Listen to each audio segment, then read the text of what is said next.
It's amazing for me because how I started horticulture, my father got very sick and we went down the natural route with him. So I went to all this training courses and just all about food and what you eat and what you put into your body. That's how I started. So I went to train organic horticulture. So that's how I built up. And then throughout that process, I just found, oh yeah, I really like this. Like it's amazing. Nature is just amazing. And then I went to work in a youth centre and I set up community gardens in the inner city. And the same thing, the children, we used to do seed to play, and they were like, I thought lettuce came from supermarkets and stuff, and they seen how it actually grow it. But out here in the garden, it's just amazing. Like you're deadheading the roses, and you look and you see, oh, there's too much pollen in that, leave it for the bees, or there's a ladybird now. It's just, it's just amazing, like seeing all the different things. And you could be digging up, and next of all, you see an ant's nest. And you'll see them running with the bags on their shot, and how quick they get back in. Nature's just amazing. Like you just learn something new here every day, and I just love it. I love it. It's a bonus. Like it's, and the community have got to know they love the gardens. And even with COVID, it was the only place they had to go because they were basically in their houses, and the grounds were open for them.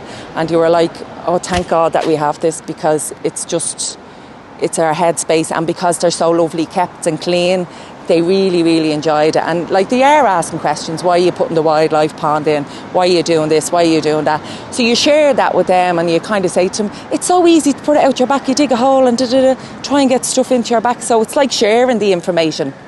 I just felt that I had a passion for it. I mean, I always kind of struggled. I don't know what to do. I don't know what I want to be. And my son is like that now. I don't know what, he's 25. I don't know, so you don't really know. So it was like, I was in my 30s and I was like, yeah, this is meant for me. Now, it is tough work. It is, it's hard work. A lot of people wouldn't be into it. But I just find it's for me. It's not for everybody's cup of tea, and especially a female gardener. The gardens are, there's a lot of everything going on here. In the back we have the kind of like the forest walk. We have the graveyard, we have the rose garden, we have the OMI garden, and we have the diamond, and then there's a few bits going on.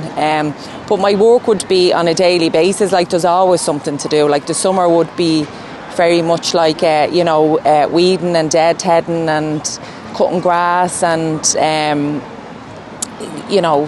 bits of everything, still planting in stuff, summer bulbs, pruning bits and pieces, and then it's all different seasons. The winter will be more about cutting back stuff and replanting bulbs or separating bulbs, digging out the bulbs to separate them, and then getting stuff ready to replant. And then the spring will be all prep. It'd be prep for summer. And and then, when spring comes, it's just full on, there's growth and there's weeds. So it's just keeping on top of everything, and it's very rewarding, it's just because there's constantly something different to do all the time. Well, it means a lot to me because, with climate change and things that's changing all over the world, and that it's very important to bring creation into the garden and to look after what we have in nature.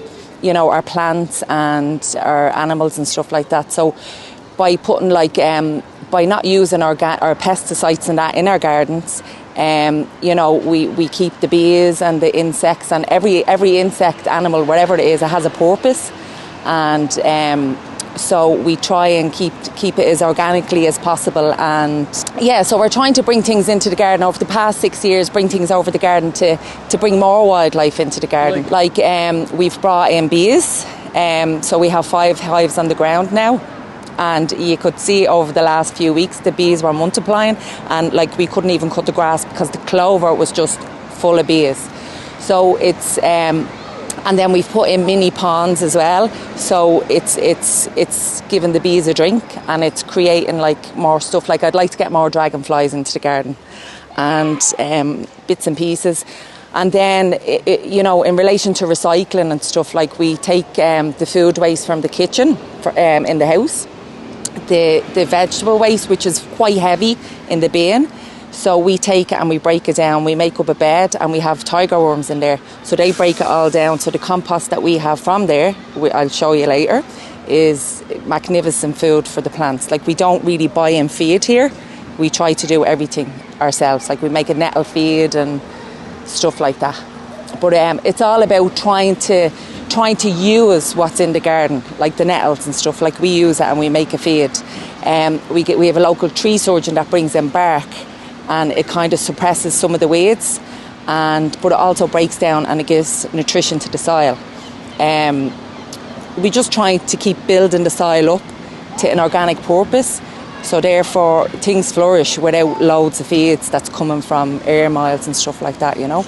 So yeah, and then any waste that we take down, we take the papers, the newspapers from the house, and we recycle them as well, and we break them down in the compost. The same things, the stuff that we take out from the garden and the leaves that come off the trees, we do a tree system turn, break that down, and that goes back into the soil. So we just try to reduce waste, and anything that we can use in the garden to put back into the garden is the aim here. So down the back, we're trying. We over the past 2 years, we're starting an orchard, a kind of like a mini orchard, wildlife garden /. So we have a wildlife garden down there, and then we have some gooseberry bushes and raspberry bushes as well. There's a lot of raspberries in the back, and then we have some fruit trees, a pear tree, an apple tree.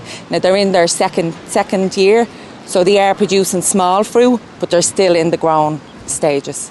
So that's the plan, to have that there. And the children from the school, they love to see it. And we try, and when they're out, just to give them a little talk and trying the importance of like the apples, and they're asking questions. And so, and then there's somebody that has a little vegetable patch at the back, that he has a little thing going with the kids, the children in the school, trying to teach them the importance of basically seed to plate, you know what I mean? And I grow stuff from seed as well.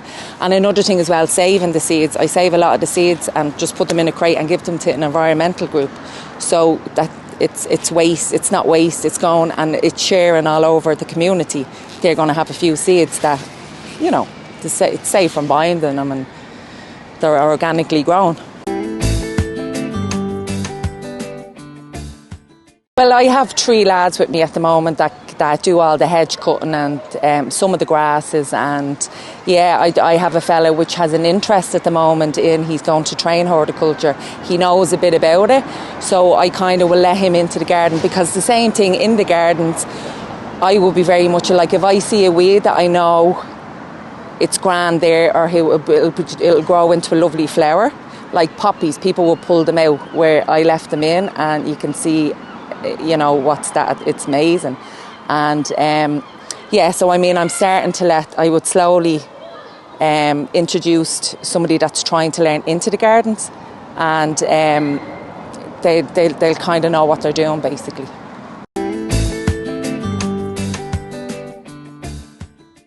You know, pre-COVID, we used to have the children out, we take the worms out. We take the worm, I'll show you the wormery and you'll know what I mean. Full of worms, I mean. And we used to put them in piles and the children would pick them out.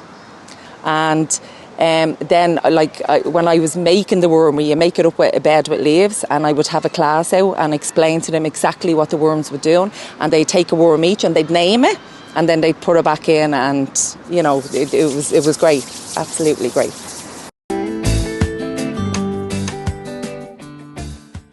Absolutely, yeah, absolutely. I mean, you have your challenges, you know, and then, you know, the winter is tough here when it's really cold and you're down your hands and knees and wet and trying to plant in spring bulbs and trying to separate other bulbs. So it's like everything, but I still come in every day. I don't wake up and dread. I've never woke up and said, oh, I don't want to go in here, ever.